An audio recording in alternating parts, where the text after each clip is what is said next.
Relatos del lado oscuro. Historias que otras mentes prefieren ignorar.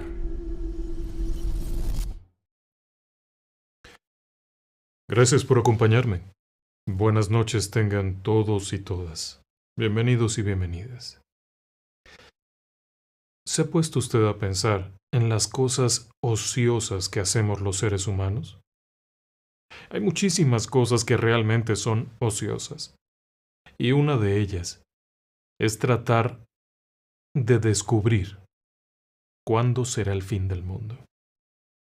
Es algo que ha preocupado a los seres humanos durante muchísimo tiempo. Casi todas las culturas tienen algún tipo de profecía o visión de lo que va a ocurrir en el fin del mundo o de cuándo ocurrirá el fin del mundo. Y es algo verdaderamente ocioso porque al final del día, a todos y cada uno de nosotros nos llega nuestro fin del mundo particular en algún momento. Así que en realidad preocuparnos por lo que pueda ocurrir dentro de 1000 años es un tema meramente de estudio. Sin embargo, a lo largo de la historia ha habido muchas ocasiones en las que la gente ha entrado en pánico, pensando que el fin del mundo ya está a la vuelta de la esquina. En el año 1000 hubo grupos completos de personas que, creyendo que se aproximaba el fin del mundo, hicieron cosas feas. En el año 2000 supusimos que no pasaría nada. Sin embargo, hubo quienes dijeron que el famoso error 2K, Y2K, acabaría con nuestros avances tecnológicos y todo aquello, y como de costumbre nos encantan las ideas del fin del mundo, y hubo quien supuso que podría ser. En el 2012, muchas personas creyeron que la profecía maya tenía algún dejo de razón. Obviamente no pasó nada. Dijeron que estaban equivocados y que no era 2012 sino 2021. Pero en realidad, ¿se están cumpliendo algunas señales? Más allá de las meras especulaciones, basados en textos antiguos, ¿hay alguna señal de que realmente nos estemos acercando al final de los tiempos? Obviamente, el final de los tiempos no es una situación que se haga en un clic, es algo que puede tener un proceso. A lo largo de este programa no le voy a repetir lo mismo de siempre. Si ahora mismo usted teclea en su buscador de YouTube fin del mundo, va a encontrar miles de videos donde le van a decir las guerras, la guerra de Ucrania, la guerra de no sé dónde, la peste, el hambre. Lo sabemos, pero seamos realistas. Usted y yo sabemos que hemos tenido hambre, pestes, guerras, tormentas, temblores, volcanes, durante los últimos no sé cuántos millones de años. Así que no va por ahí.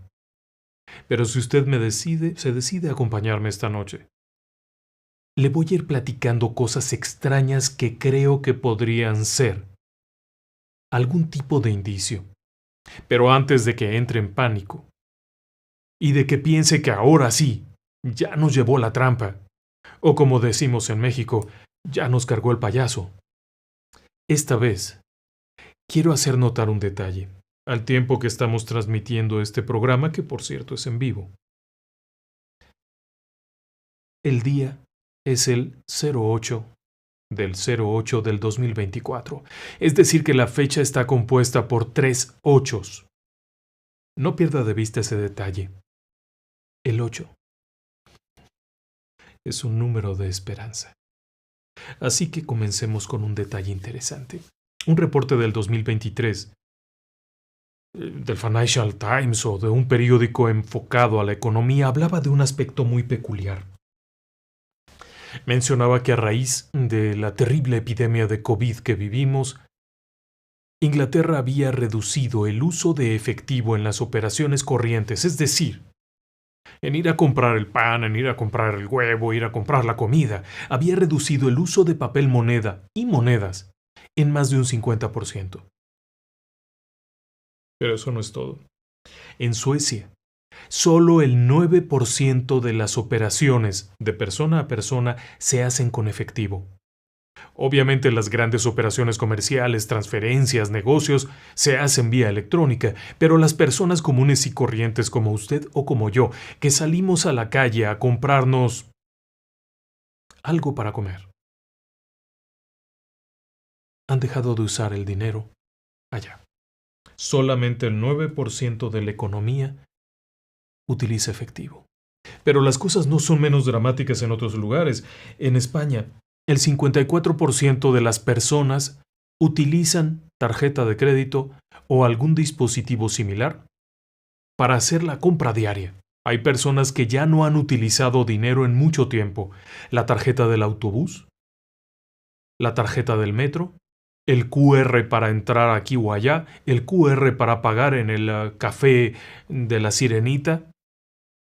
Todo eso ha repercutido en que no se use papel moneda. Noruega, únicamente entre el 3 y el 4% de las personas usan dinero en efectivo, papel moneda. Los Países Bajos están peor porque es entre el 2 y el 4%. China. En China la situación se ha vuelto también muy inusual porque solo el 23% de las operaciones se hacen con papel moneda. Pero allá la cosa es más grave porque la gran mayoría de las personas ha optado por utilizar el teléfono celular para sus operaciones. A través de mecanismos QR pueden acceder al servicio de transporte, pueden acceder a comprar cosas, a pagar cosas, entrar a espectáculos, todo ello mediante la telefonía celular.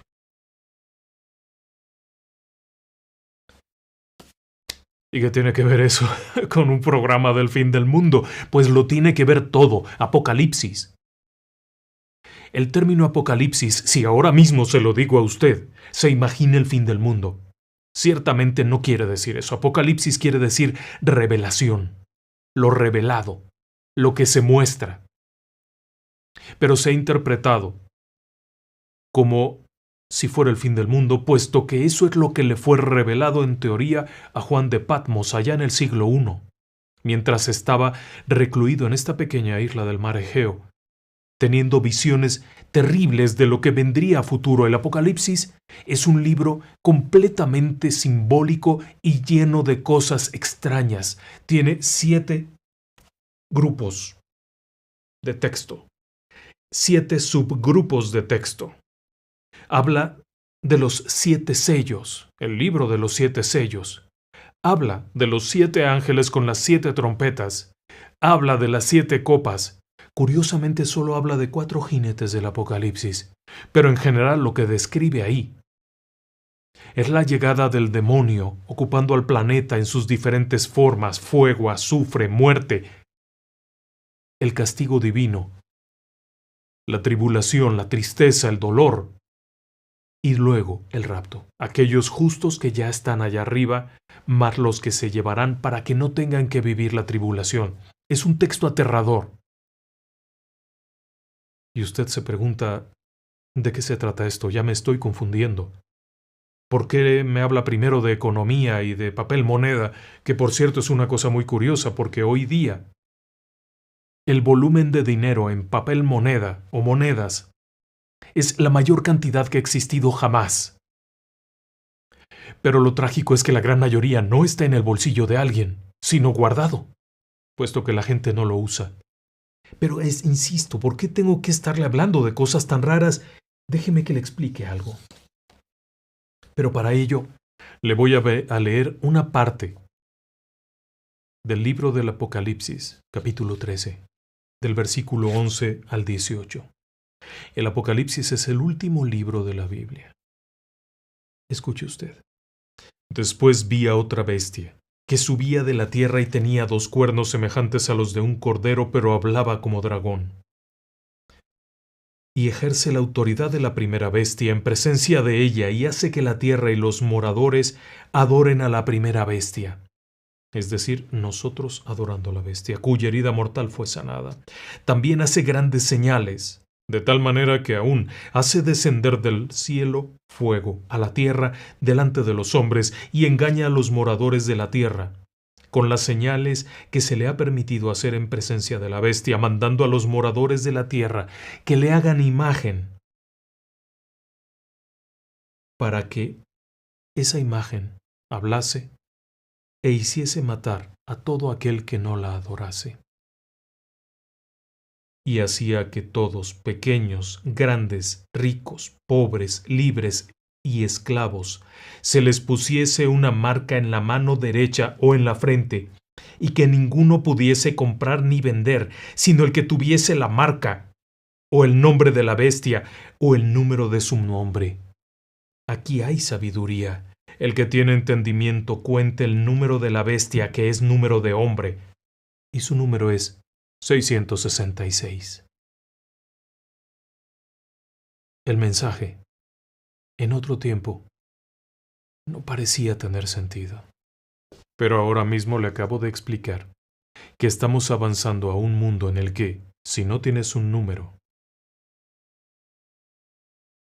estás acabado.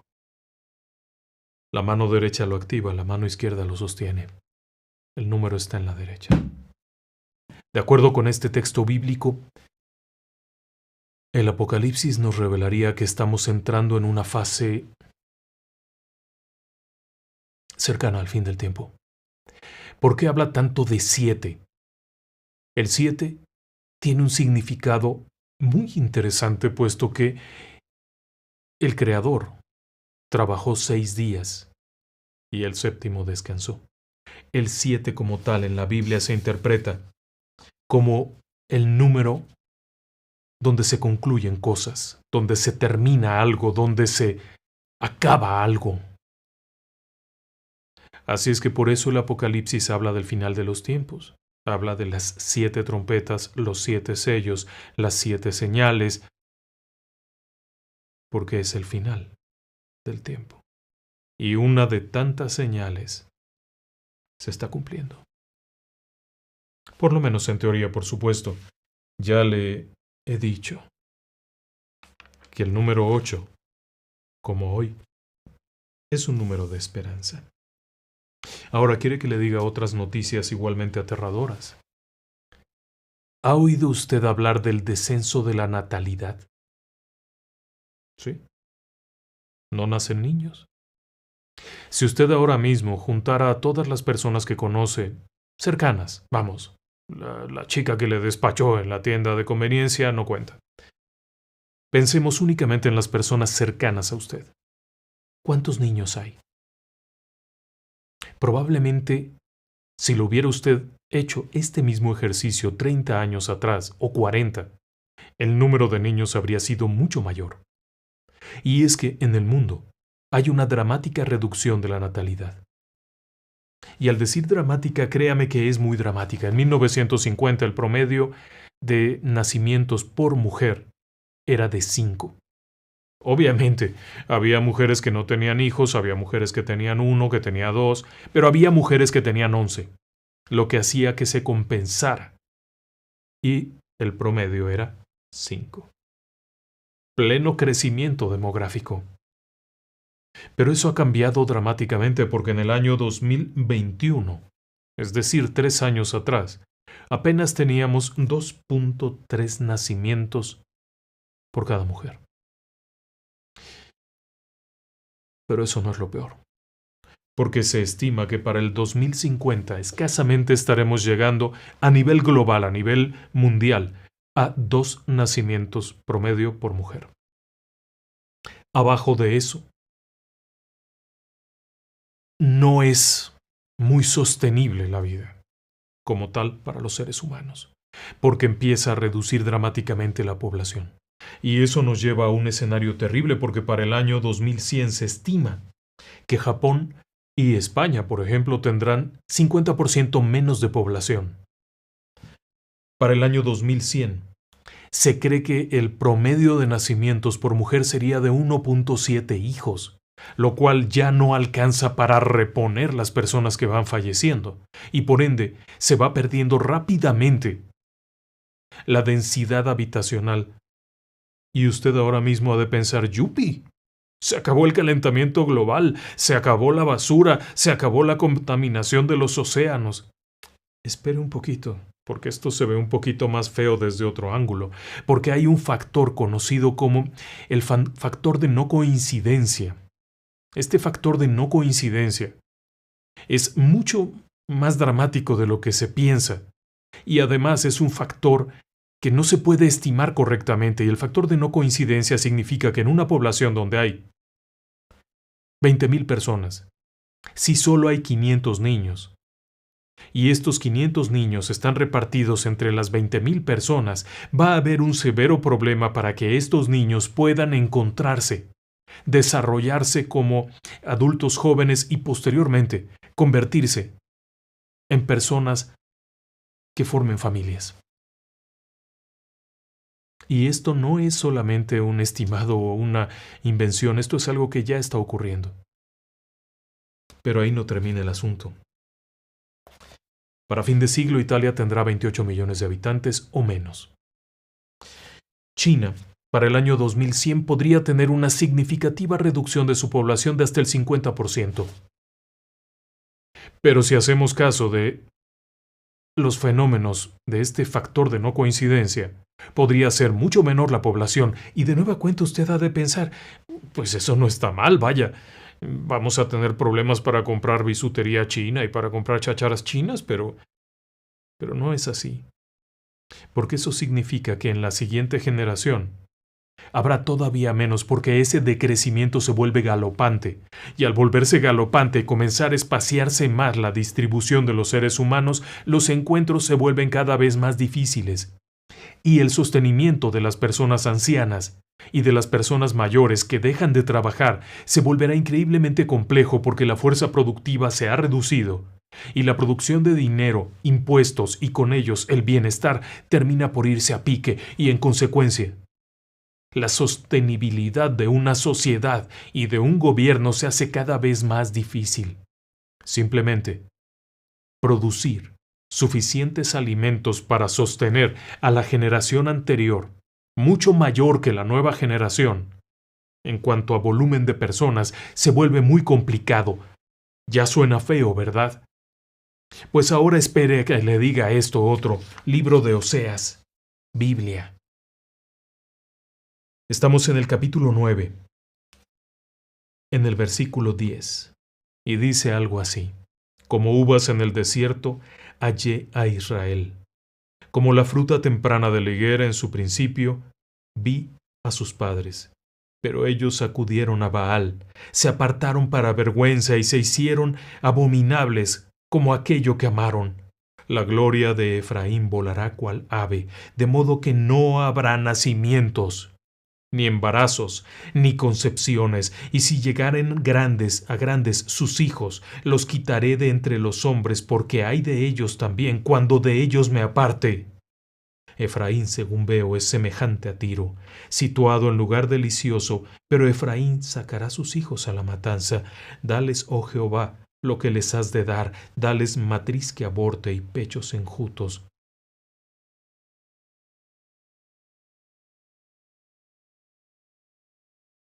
Es una profecía muy antigua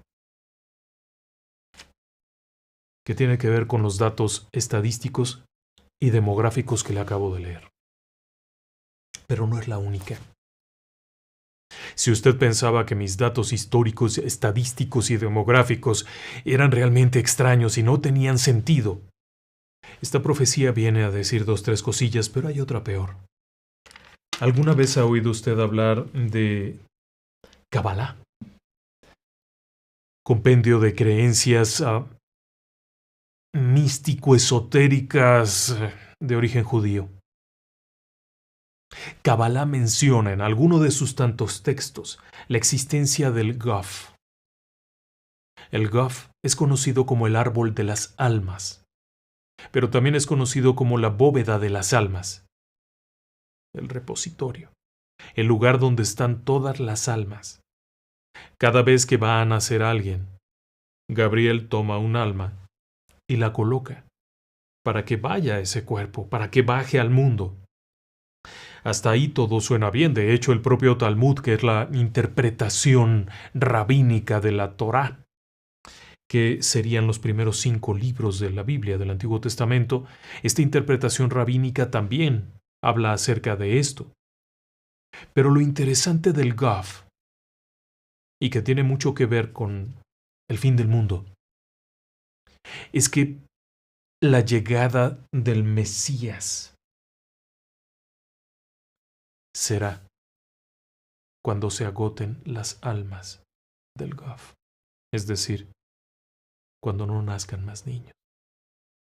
Evidentemente, tiene relación con las cifras demográficas que le he dicho.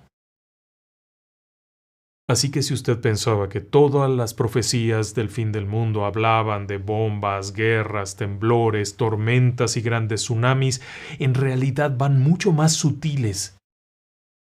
Las señales son mucho más sutiles, porque tsunamis, guerras, temblores, volcanes han estado allí siempre. Pero a que no se había fijado en estos detalles. Y no termina ahí, porque esto se pone cada vez peor. ¿Usted sabe acerca de los beduinos? ¿Alguna vez ha oído hablar de ellos? Los beduinos, con sus turbantes y toda aquella ropa, montados en un camello, a mitad del desierto, a más de 50 grados a plena luz del día, y como si nada, bebiendo aquella cosa extraña, agua como de arroz, una bebida para no deshidratarse, comiendo dátiles y cosas similares, haciendo campamentos muy lindos. Bueno, los beduinos fueron grupos nómadas. Eran los grandes viajeros del desierto. Cruzaron desde la península arábiga todo el norte de África, hasta Marruecos, Casablanca, y luego hacia el norte, hacia España. Bueno, grandes viajeros los beduinos, originarios de Arabia, de la península arábiga. ¿Por qué le platico esto? Bueno, porque eran las tribus nómadas que ocupaban aquellas regiones. Y hay un texto muy interesante que tiene alusión o que tiene relación con esto. Este texto se encuentra en los llamados hadith o hadís, que son la recopilación de discusiones e interpretaciones del Corán, así como el Talmud es la interpretación rabínica de la Torá y el Zohar es parte de la Kabbalah en el caso del Islam. Estos hadís o hadís son esa recopilación de las interpretaciones que hicieron en su momento personas cercanas al profeta o bien grandes estudiosos de este tema. Cuando se habla del fin del mundo en el Islam, estos hadís, estos textos hablan de que cuando sea el fin del mundo, cuando se acerque el fin del mundo, habrá también la presencia de una figura que es similar a Jesús, e incluso hay quienes lo interpretan como la llegada de Jesús. Mahoma es el profeta, pero Jesús es el de arriba. Así es que sería ahí una situación donde vendría y ocurrirían muchas cosas. De hecho, se separa la creencia del fin del mundo dentro del Islam en señales mayores y señales menores. En teoría, y solamente en teoría, las señales menores ocurrirán antes de las señales mayores, pero para muchos estudiosos esto puede estar ocurriendo todo alternado. Algunas de estas señales indican que habrá corrupción, que habrá perdición, que se beberá alcohol, que habrá personas que vayan desnudas aunque lleven ropa. Sí, ya sé que suena contradictorio, pero bueno, se refiere a que se les verá el cuerpo, aún con la ropa. Después vendrá un tiempo que se conoce como fitna, una especie de tiempo de tribulación muy similar a esos periodos de los que hablaba el Apocalipsis cristiano. Fitna, tiempo de pérdida de esperanza, tiempo de dolor, de, ¿cómo llamarlo? La pérdida de fe, apartarse de las creencias. En este tiempo, la autoridad estará en manos perdidas, en manos perversas, en manos incompetentes, en manos terribles, y habrá un fenómeno muy cruel, que es la muerte repentina e inexplicable de personas. Se parece mucho al arrebato del que hablaba Juan de Patmos, pero esto será diferente porque caerán muertas. Esas son pequeñas señales. Pero hay una en particular que resulta especialmente problemática. Una de las señales menores dice que los nómadas construirán edificios muy altos y competirán por lograr el más grande. Hay 50 y tantas señales menores y hay otro montón de señales mayores. Algunas de ellas son meramente cuestiones morales, éticas, pero esta en especial me ha llamado la atención. Insisto, los nómadas construirán edificios muy altos y competirán por lograr el más grande. Cuando esto ocurra, sonará una trompeta. Una sola trompeta y toda la humanidad morirá. Después vendrán 40 años de oscuridad por el humo y luego 40 días, y entonces habrá un renacimiento. De este renacimiento, de este resurgimiento habrá quienes sean enviados al paraíso, a disfrutar del paraíso para siempre, y habrá quienes serán enviados al Yahanán, que es el infierno para siempre.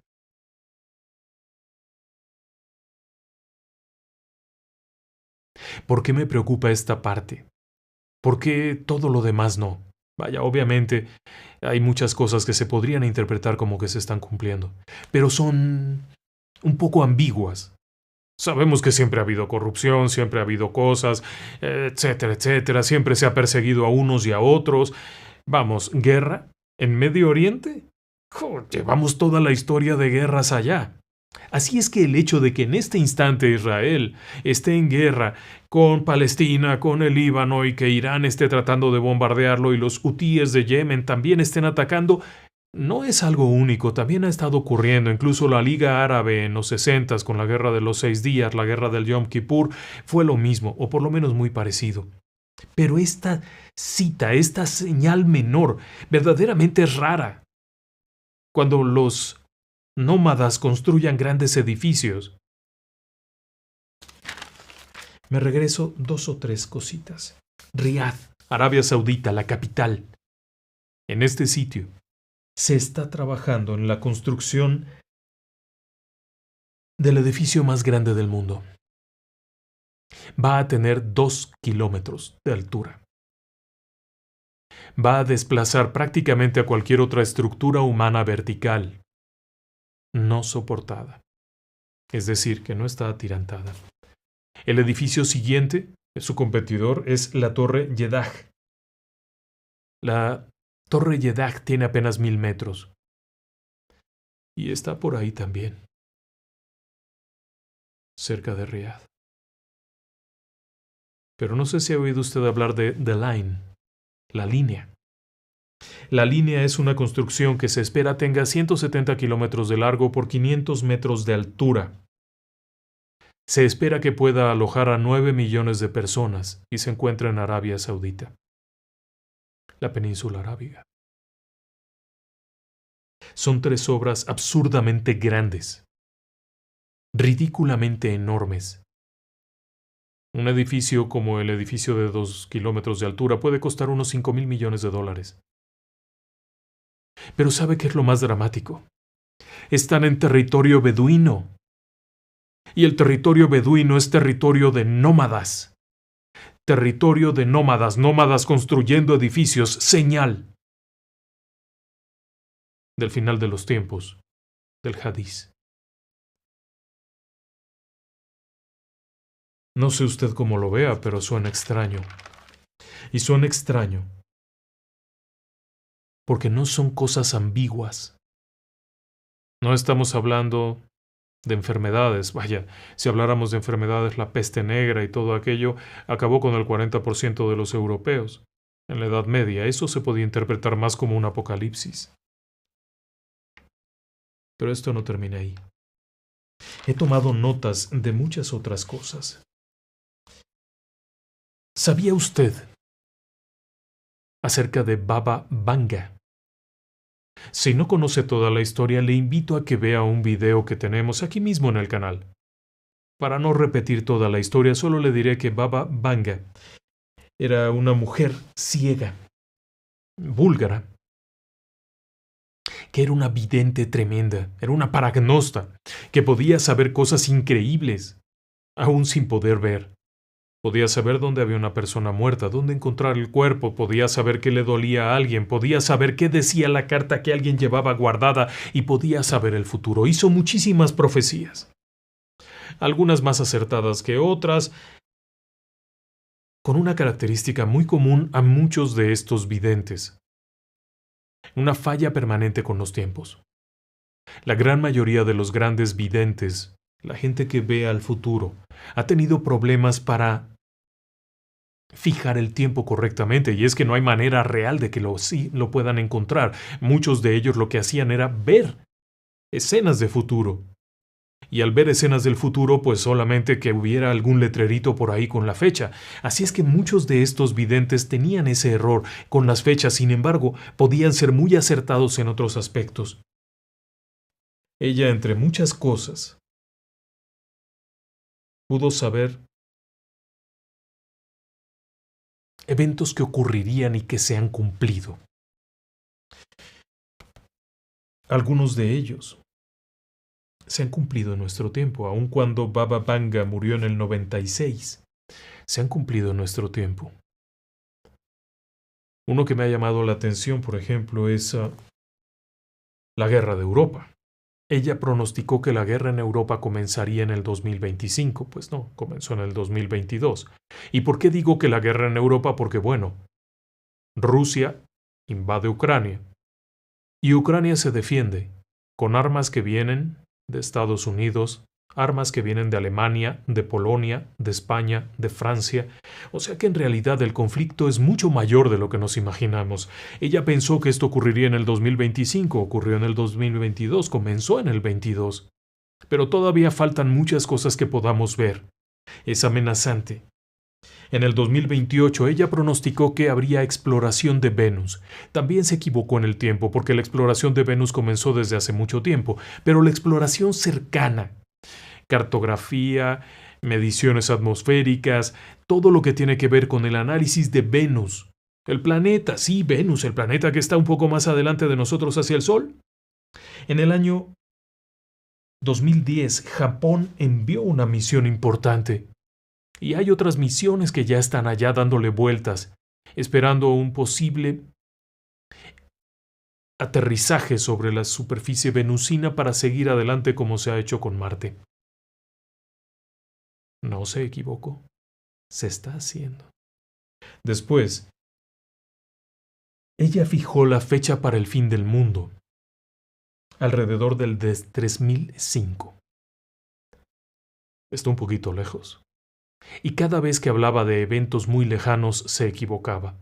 De hecho, otra de sus predicciones es que tendríamos contacto con los extraterrestres. Sí, así como suena. Ya sé que está desquiciado esto y que cada vez nos ponemos más raros. Le prometo que no voy a seguir dando datos demográficos, pero Baba Vanga aseguró que en el 2130 tendríamos contacto con los extraterrestres. ¿Quiere que le diga algo? Es muy probable que se haya equivocado y que sea mucho antes. Y no solo es especulación mía, basado en mi afición por los temas ufológicos. ¿Quiere que le diga por qué? Desde hace ya varios años, diversos astrónomos localizaron un objeto que no tiene las características propias de un cuerpo celeste. Es un objeto interestelar, es decir, que tampoco pertenece a nuestro sistema solar. No es algo que estuviera aquí. La gran mayoría de los asteroides y de los objetos que están cerca de la Tierra, flotando en el espacio o moviéndose en el espacio, son de este mismo sistema solar. Están aquí, junto a su junto a su estrella, que es el Sol. Pero desde hace ya varios años los astrónomos detectaron un objeto que venía de fuera del sistema solar, un objeto intergaláctico, con un comportamiento extraño, un comportamiento que se antojaría antinatural. El objeto fue nombrado Oumuamua. Se calcula que tiene unos 400 metros de largo y es estrecho. Es una especie de cigarro alargado. No se puede ver, está muy lejos. Pero en base a las mediciones de sus emisiones de rayos y de todo lo que hacen los astrónomos, se pudieron calcular las medidas, las trayectorias. Este objeto además va girando. Así alargado va girando al tiempo que se va moviendo y describiendo ciertos quiebres y movimientos que no parecen ser lógicos. No tienen parangón en otros cuerpos celestes. Este objeto, que originalmente fue señalado como el IM-1 por el radiotelescopio Pan-STARRS en Hawái, fue nombrado Oumuamua, que quiere decir algo así como viajero lejano, explorador, algo parecido. La parte más curiosa del tema es que, también años atrás, Abraham Loeb, astrónomo de la Universidad de Harvard, un hombre de origen judío, con varios títulos muy impresionantes, universitarios, doctorados, estudios, junto con varios otros astrónomos, se dieron a la tarea de investigar qué rayos era esto que habían detectado, calcular las posibilidades de que fuera un objeto celeste en su comparativa con otros objetos celestes, calcular la posible antigüedad, el posible origen, y resulta que llegaron a una conclusión espantosa. Abraham Loeb, también conocido como Avi Loeb, publicaría un artículo demoledor al asegurar que muy probablemente Oumuamua era una sonda exploradora de una civilización intergaláctica. Claro está que le llovió sobre tupido. Hubo quienes dijeron que estaba loco. Hubo quienes dijeron que para hacer grandes declaraciones y grandes afirmaciones había que tener grandes evidencias y que realmente lo que él había hecho era jugar a las canicas con la ciencia. Lo tildaron de loco, pero resulta ser que durante los años siguientes las ideas locas de Avi Loeb han sido respaldadas por otros investigadores que han sostenido que este sería un objeto que se mueve conforme a una teoría, la teoría de las velas solares, en donde se utilizan las radiaciones de las estrellas para moverse. Bueno, no me pregunte mucho, yo no sé de astronomía, pero me ha sorprendido que astrónomos de la Universidad de Harvard sostuvieran semejante cosa. Y va a pasar cerca, relativamente cerca del planeta Tierra, antes del 2130. Si esto se cumple, quiere decir que la gran Baba Vanga también habría acertado a eso, al igual que muchas otras profecías que se han cumplido. Así que ahí está. Pero no. Todavía no apague usted su computadora, su televisión o donde sea que me esté acompañando. Todavía falta más. Pero antes de seguir adelante le quiero pedir un favor. Ahí abajo de su pantalla hay un botoncito para suscribirse. Me ayudaría mucho si se suscribe. Es gratis. Y me ayuda mucho a que este canal siga adelante. Y si está usted suscrito, no olvide pincharle en el botoncito que tiene la manita arriba. También me ayudaría mucho para seguir adelante. Después de eso, déjeme que me cambie un poquito. ¿Alguna vez ha oído usted hablar de los indios Hopi? ¿Arizona? Estados Unidos. Bien, esta gente tenía una mitología complejísima. Tenía una enorme cantidad de profecías, de conceptos del cosmos, vamos, cosas muy bonitas. Su cosmogonía contemplaba la creación y destrucción del mundo en varias ocasiones, al igual que el Popol Vuh de los antiguos pueblos mayas de la región mesoamericana. Los Hopi consideraban que había habido un primer mundo. Ese primer mundo había sido destruido por fuego. Después había habido un segundo mundo. Este segundo mundo había sido destruido por hielo. Se había congelado. Qué casualidad, las eras glaciares. Suena parecido, ¿no? Solo que ellos vivieron en Estados Unidos probablemente a partir del siglo X de nuestra era. Después, el tercer mundo fue destruido por agua. Todos los seres vivos murieron por agua. En la mitología Hopi. El relato de Noé sí se parece muchísimo. Pero ellos solo consideran que existen 4 mundos. Y el cuarto mundo es este, en el que estamos viviendo usted y yo. En el que ahora mismo usted me está acompañando. En el que ahora mismo usted seguro se estará preguntando qué rayos más va a decir este tipo loco. Porque realmente está extraño, y es que los Hopi consideraban que el cuarto mundo, al que llamaban Tuacachi, terminaría. No queda claro cómo será destruido, pero sí queda claro que la señal principal para saber cuándo va a ser destruido es que habrá una serie de eventos. No me atrevo a decirlo más como señales. Las señales no son eventos. El principio del fin del mundo será la llegada del hombre blanco. Sí, ya sé que eso pasó hace mucho tiempo, pero son varias etapas. Los Hopi no creían que la destrucción del mundo fuera un evento único y de un solo golpe, sino que era algo paulatino. En su mitología, el principio del fin sería la llegada del hombre blanco, tal como ocurrió. La segunda señal sería la llegada de los discos de madera, las ruedas de madera, las carretas. Esto se dijo antes de la llegada del hombre blanco, estaba en las tradiciones orales, en las pinturas, en sus diferentes tótems y en sus cosas que hacían. Plasmaron eso. La tercera señal era una bestia desconocida que ocupará la pradera, desplazando a los bisontes. La llegada de la ganadería. Los borregos, ganado de leche, que desplazó a los habitantes naturales. Y sí, se cumplió. Después vendría la serpiente de acero, obviamente el tren. Y sí llegó el tren. Luego el quinto, la gigantesca telaraña. ¿A qué se refiere eso? Hay quienes lo interpretan como la extensión de las redes eléctricas, telefónicas y telegráficas, la gran telaraña, pero hay quienes lo interpretan más como la web. Exactamente, esa web. Internet, donde usted me está acompañando en este momento, aunque usted esté en su casa, allá lejos en Argentina o allá lejos en España, a través de esos cablecitos misteriosos que nadie entiende. Los Hopi creen que eso era una señal. Los ríos de piedra, que eran básicamente caminos, y también se cumplió aquello. Después vendría la séptima. El mar se volvería negro. Se ha interpretado esa profecía Hopi como que el mar está contaminado. Y sí, ciertamente está muy contaminado.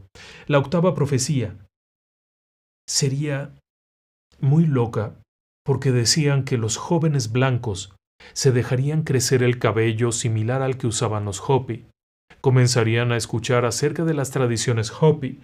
Comenzarían a preguntar por la sabiduría de los Hopi.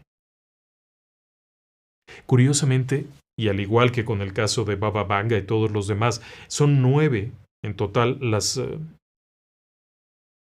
profecías o señales que van a ocurrir, pero no son totalmente temporales, porque estos jóvenes de cabello largo son los hippies en los años 60.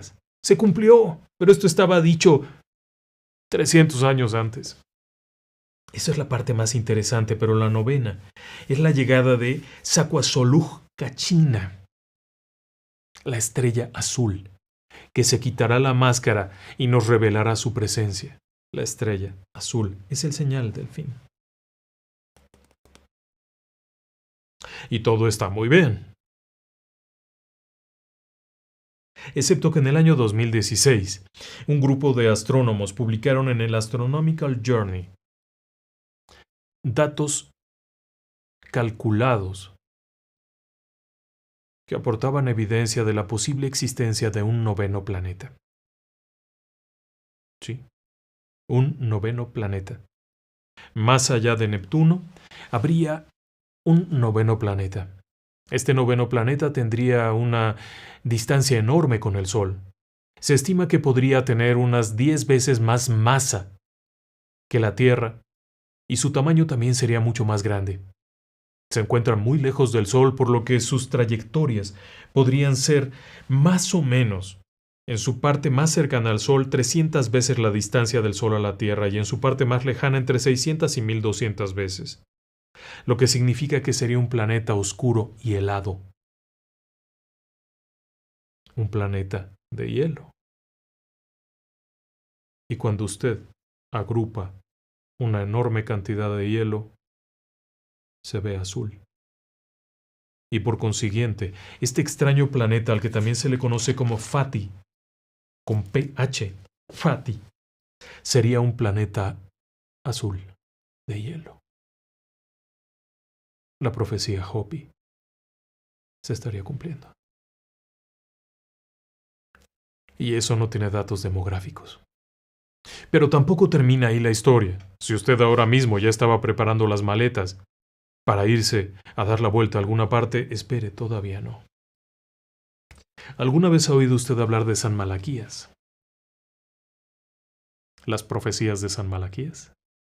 En realidad Malaquías era un obispo, era un personaje de la iglesia primitiva en la época medieval. Nació en Armagh, Irlanda, en 1094.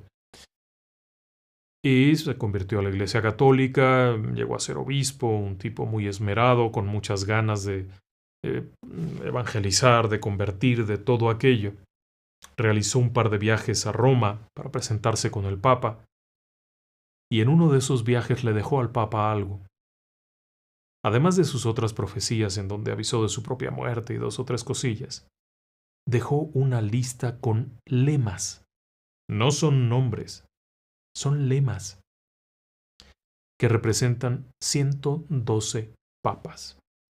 La lista, en teoría, fue hecha en algún momento cercano a 1130, por ahí, pero nunca se supo de ella, ni se menciona en ninguna parte, sino hasta que vuelve a aparecer en 1500 y fracción, es decir, en el siglo XVI. En alguna parte, alguien que se mete a investigar, no le voy a dar todos los datos porque sería aburridísimo, encuentra la lista con los 112 papas y dice, ¡ups! ¡Qué barbaridad! ¿Qué es esto? Y se da cuenta que coincide muy bien. Claro que todo el mundo dice que es falsa. Claro que todo el mundo dice que en realidad era una lista creada para sesgar las elecciones papales de aquel entonces y que no tiene ningún sentido, que deberíamos irnos a tomar un café y punto y acabar con este programa que habla de cosas feas toda la vida y se acabó, pero no es cierto. Y no es cierto. Porque la dichosa lista, si bien podría estar toda sesgada y haber puesto lo que se le pegó la gana, hay algunas frases que resultan no solo enigmáticas, sino dramáticas. Los lemas a los que se refiere la lista de papas de San Malaquías, lo que hace es dar pequeños detalles sobre la persona. Puede ser algo relacionado con su nombre, puede ser algo relacionado con lo que hacía, con el lugar de origen, con su propia persona, con su trabajo, con muchas cosas. No es algo definitivo, así como que todos tuvieran alguna característica. No, cada uno es único. Eso lo hace ser todavía más complejo de interpretar. De esos 112 papas, además, hay que hacer algunos estudios, por ejemplo, de los antipapas y de muchas otras cosas de los falsos papas. Pero dejando atrás la parte histórica, la parte que nos interesa a nosotros es que al final se termina la lista y se supone que es el final de los tiempos. Cuando termine la lista de San Malaquías estamos fritos. Se acabó, caput, es lo que la gran mayoría de las personas interpretan.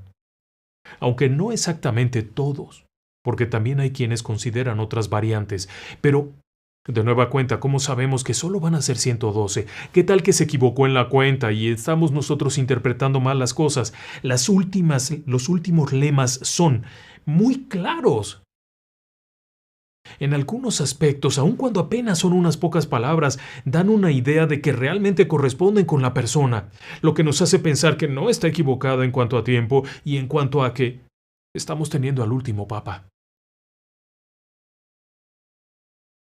Le doy unos ejemplitos. ¿Se acuerda usted de Pío XII? Pío XII, 1939 a 1958, el Papa de la Segunda Guerra Mundial. Hay quienes le llamaron el Papa de Hitler. Hay muchos que lo criticaron porque no se puso bravo contra Hitler, pero Hitler tenía el control de Italia. es el tema de otro programa. Pero el lema sería Pastor Angélico. No le suena, ¿verdad? Realmente no conocíamos mucho la historia de Pío. Habrá oportunidad de hablarlo en un programa aparte.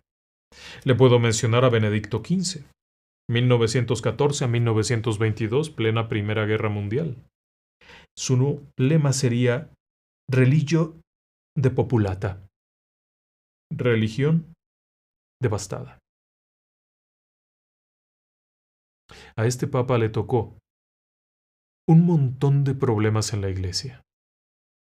Le tocó la pérdida de fe de muchas personas, le tocó un cisma dentro de la propia iglesia, le tocaron muchas cosas feas.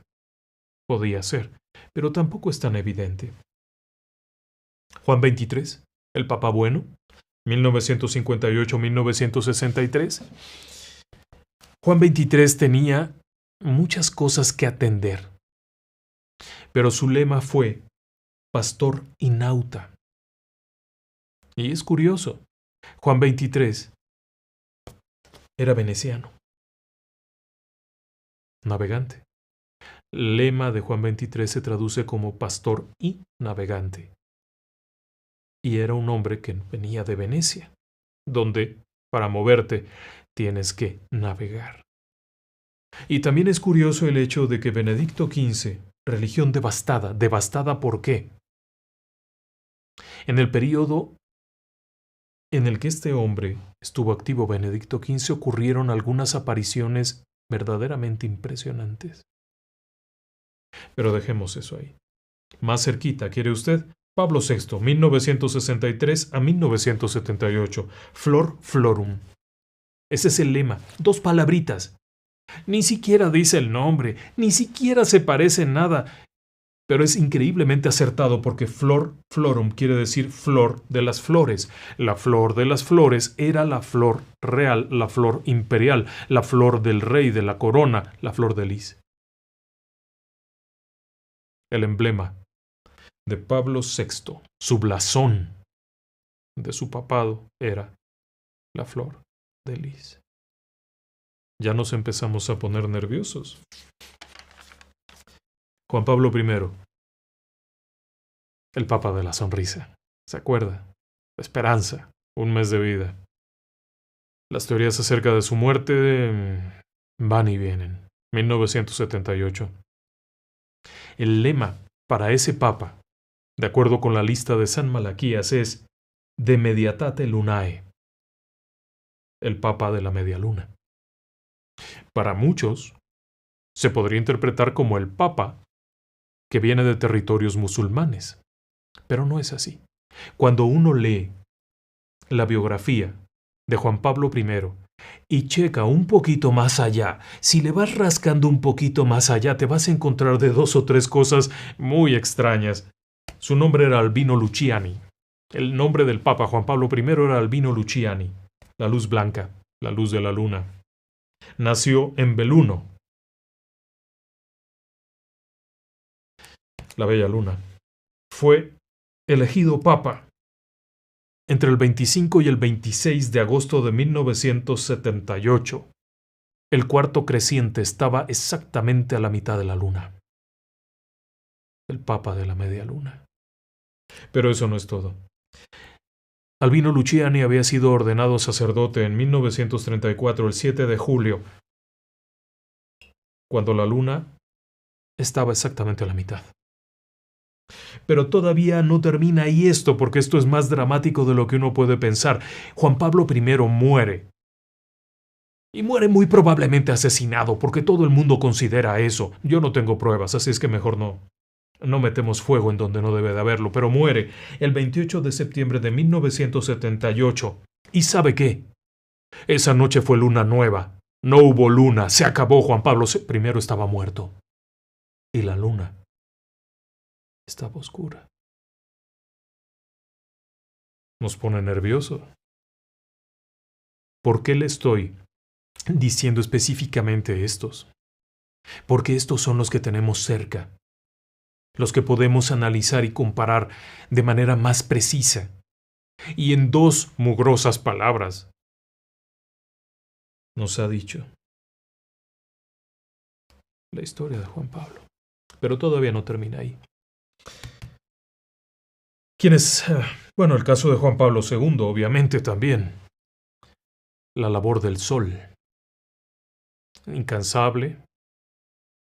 Iba y venía por todo el planeta, visitaba, hacía todo eso que nos han dicho que eso era. Sin embargo, en realidad no fue así.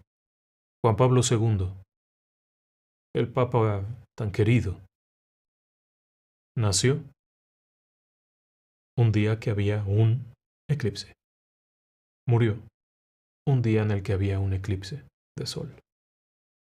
La labor del sol, el trabajo del sol, el parto del sol. Ahora, llegamos al número 112. Tras la salida de Benedicto XVI, que también tenía por ahí un par de cositas raras porque era la gloria del olivo y resulta que el olivo es un emblema de los benedictinos y resulta que Benedicto XVI era benedictino. Coincide. Pero todavía nos queda otro detalle. Volvamos con el número 112, el último de la lista, y el nombre es Petrus Romanus, Pedro el Romano. Pero oiga, señor, si nuestro papa actual, que es el número 112, se llama Francisco. No Pedro. Y no es romano. Es argentino y le gusta el fútbol y se llama Mario Bergoglio y cosas de ese estilo. Ha habido una discusión enorme y de nueva cuenta dicen que las profecías de San Malaquías son una tomada del pelo. No olvide usted que aparecieron en 1560. O sea que está muy lejos, 400 años antes de Pablo VI, este tipo dio detalles peculiares. Pedro Román, el Romano. ¿De qué se trataría esto? Es una sentencia demoledora. San Malaquías considera que a partir de aquí ya no hay más. Pedro el Romano es un genérico, como decir emperador. Ningún papa ha usado el nombre Pedro en la historia, salvo el primero, que se llamaba Pedro. A partir de ahí, los siguientes papas de la Iglesia Católica, ninguno ha utilizado el nombre Pedro. Cuando llegan al papado, asumen un nombre. Se cambian el nombre. Para la señal de que dejan casa, familia y nombre, asumen otro nombre. Pero ninguno va a tomar nunca el nombre de Pedro. Por lo tanto, decir Pedro el Romano es simplemente decir el papa. Es el genérico. ¿Quién es el papa? Pedro el Romano. El sucesor de Pedro el Romano. Es un genérico. Lo que significa que a partir de ahí ya nada importa. Ya ni siquiera se molestó Malaquías en ver qué sigue. Y ahí es donde viene la especulación tremenda. Si esto es el fin del mundo o si esto es simplemente un cambio dramático en la Iglesia Católica. Hay quienes afirman que podría simplemente tratarse de un giro, de una modificación, quizá ya no haya papa. O bien, que se asuma que el papa no es divino, porque una de las premisas de la Iglesia Católica es la infalibilidad del papa. La elección del papa es una elección divina y por lo tanto sus decisiones son infalibles. Es la infalibilidad del papa. Es posible y de hecho en la actualidad se está analizando la posibilidad de eliminar ese asunto y de formar un consejo. Así que hasta en eso era acertado este sujeto. Pero hay otra profecía por ahí que seguramente usted ha escuchado. Y ya que estamos de religiositos, seguramente usted ha leído o oído acerca del Papa Negro. De hecho, apenas hace unos meses que el Papa Francisco enfermó. Muchos medios hablaron acerca del temor de la Iglesia sobre la llegada del Papa Negro. Y en realidad es un asunto muy espinoso, porque se refiere a profecías de Nostradamus. Hay una profecía, bueno, de hecho son dos. En la Centuria 9, en el verso 91, dice algo así como: clero romano, año 1609, primer día del año habrá elección. De uno gris y negro de la compañía salido, nadie fue astuto como él. ¿Cuál compañía? ¿Por qué negro? ¿Cuál es la fecha? Clero romano. Eso es muy evidente. La fecha 1609. Usted sabe que Nostradamus tampoco era muy bueno con las fechas. O bien, no quería darles un significado textual, sino más bien simbólico. Y no sabemos qué significa, así de sencillo. Pero nos deja con una interrogación ahí enorme porque habla de este personaje negro de la compañía Salido. Hay otro texto. Este otro es en la misma centuria, en la centuria 9, en el verso 20, y dice lo siguiente: vendrá de noche por el bosque la piedra blanca, 2 partes, Voltort, Erne, el monje negro, de gris en barenes, capitán elegido, causa tempestad, fuego, sangre, de huella, es decir, corta. A partir de esto se ha hablado mucho del Papa Negro. En realidad, Nostradamus nunca dijo que fuera el Papa Negro, simplemente dijo el monje negro, elegido capitán. ¿Quién es el capitán de la iglesia? El Papa. ¿Por qué se refiere a Voltorte y todo aquello? Barenes, Barenes es Francia. Si este es un Papa argentino. Bien, ahí viene un detalle también interesante que hay que considerar. Aun cuando esta profecía es muy vaga y no la entendemos del todo, por lo menos yo no he encontrado todavía el significado pleno. Lo que sí queda claro es que el Papa Francisco era un jesuita. Antes de ser papa, era jesuita. Los jesuitas utilizan un hábito negro. Negro, negro, negro. Al jefe de los jesuitas se le llama el Papa Negro, por ser jefe de la compañía de Jesús. La compañía, negro, papa. Pero Francisco no fue el jefe de los jesuitas. Había otra persona en el puesto. Y ahí nos enfrentamos a 2 situaciones. La primera, que se asuma que al ser papa automáticamente se vuelve el líder de los jesuitas y se convierte, por ende, en el Papa Negro, en el monje negro que antes era gris, porque fue, antes de ser jesuita, del clero regular, según parece, y usaba un hábito gris. Bueno, esa es una especulación que hay por ahí, no me queda clara. Pero la otra es que el actual Papa Negro, el actual líder de los jesuitas, sea el siguiente papa. Así que la profecía del Papa Negro no se refiere a que sea una persona africana la que ocupe el puesto, aunque también. Y esa es la parte más dramática. Hay varios cardenales pertenecientes a regiones africanas y son personas de color. Y algunos de ellos podrían aspirar al trono de San Pedro. Y es la última señal. Así que Pedro el Romano, de San Malaquías, podría ser cualquiera de ellos, o al mismo tiempo ninguno. Y el Papa Negro. Bueno, pues ahí está. Ahora, ¿tiene tiempo?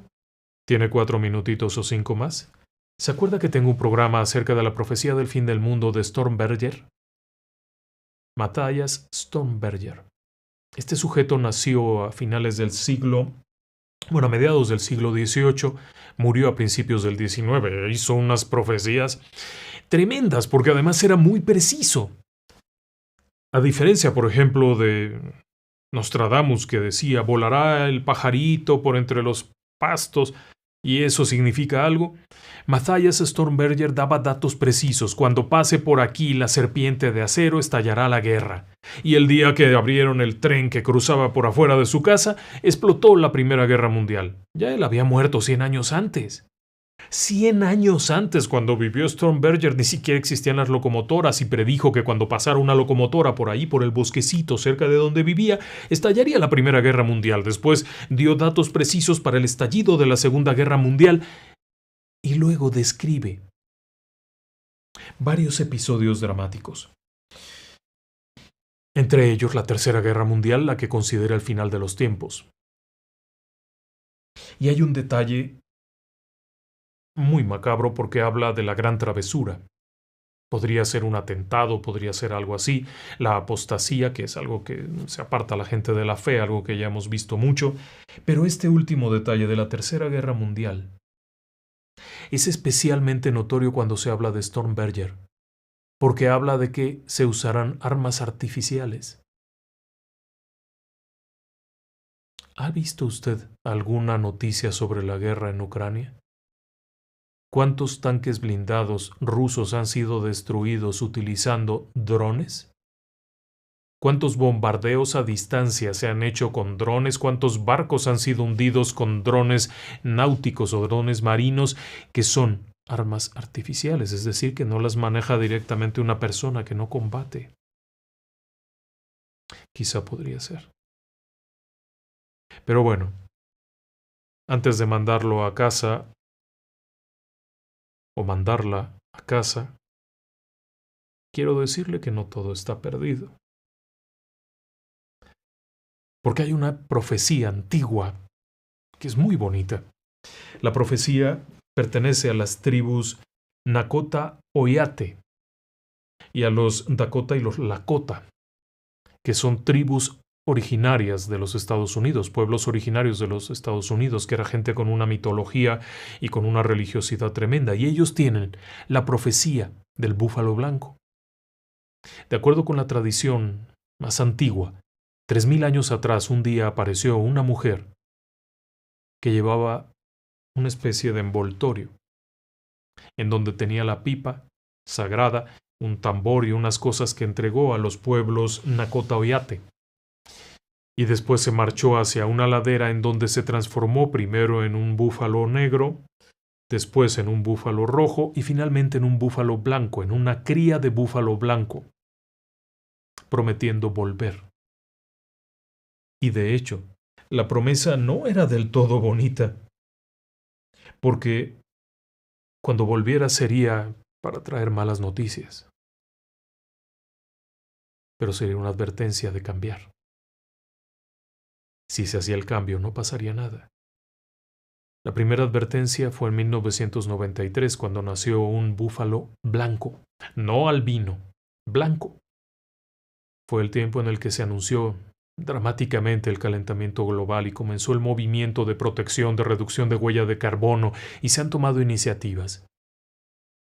Recientemente, en el año 2024, en junio de 2024, volvió a nacer, esta vez en Yellowstone, una cría de búfalo blanco. Se le conoce como Wakangli, que es algo así como el sagrado llegó y sagrado volverá. Wakangli nació en Yellowstone y es una cría de búfalo blanco, no es una cría albina. Una cría albina que también llegan a nacer son con la naricita rosa, los ojitos con una tonalidad diferente, el interior de las orejas, hay varias señales, mientras que Wakangli tiene la nariz negra, los ojos negros, es simplemente el búfalo blanco, y esto ha provocado un montón de alarma, porque es una nueva advertencia de que estamos haciendo algo muy mal. Pero no es una profecía fatalista, es un aviso. La mujer búfalo blanca, ha regresado para avisarnos. Es tiempo. Hay que cambiar. Aún hay esperanza. Siendo las 11 de la noche con 11 minutos, que son horas espejo, me despido de ustedes deseándoles muy buenas noches y que el mundo siga adelante por muchos años. Buenas noches y que descansen en paz.